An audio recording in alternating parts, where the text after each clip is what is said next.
ciidamo taabacsan hogaankii hore ee Ahlusunna wal Jamaaca ayaa dhaqdhaqaaqyo ciidan waxa ay ka wadaan xalay ilaa saakay magaalada Dhuusamareeb ee xarunta maamulka Galmudug. Ciidamada ayaa la arkayay iyagoo gaaf wareegaya xaafadaha iyo duleedka magaalada Dhuusamareeb ee xarunta gobolka Galgaduud. Dad ku sugan magaalada Dhuusamareeb ayaa sheegay in ay rumaysan yihiin in ciidamadaasi ay yihiin kuwo daacad u ah hogaankii hore ee ururka Ahlusunna wal Jamaaca oo in ka badan 10 sano ka ariminayay magaalada Dhuusamareeb iyo magaalooyinka kale oo ka tirsan gobolka Galgaduud ee bartamaha Soomaaliya.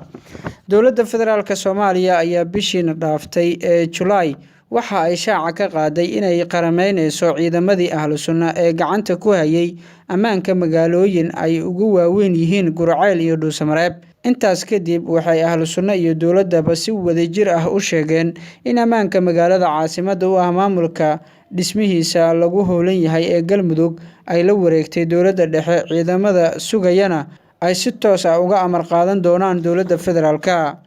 Maalintii Isniinta ee ku beegneed 5tii bishan, warqad ka soo baxday xafiiska madaxa xukuumadda Galmudug Sheekh Maxamed Shaakir Cali Xasan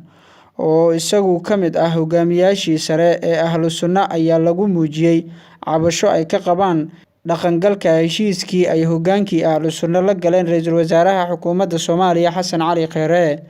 Warqadaas ka soo baxday xafiiska madaxa xukuumadda Galmudug ayaa si cad loogu sheegay in dowladda dhexe ay qaaday tallaabooyin aan ahayn kuwii lagu heshiiyay, iyagoo ku goodiyay in haddii jawaab degdeg ah la sii waayo ay qaadi doonaan tallaabooyin ka dhan ah howlaha ay xukuumadda ka wado deegaanada Galmudug, waxaana looga cabsi qabaa in hadalkaasi uu dhaqdhaqaaqani daba joogo.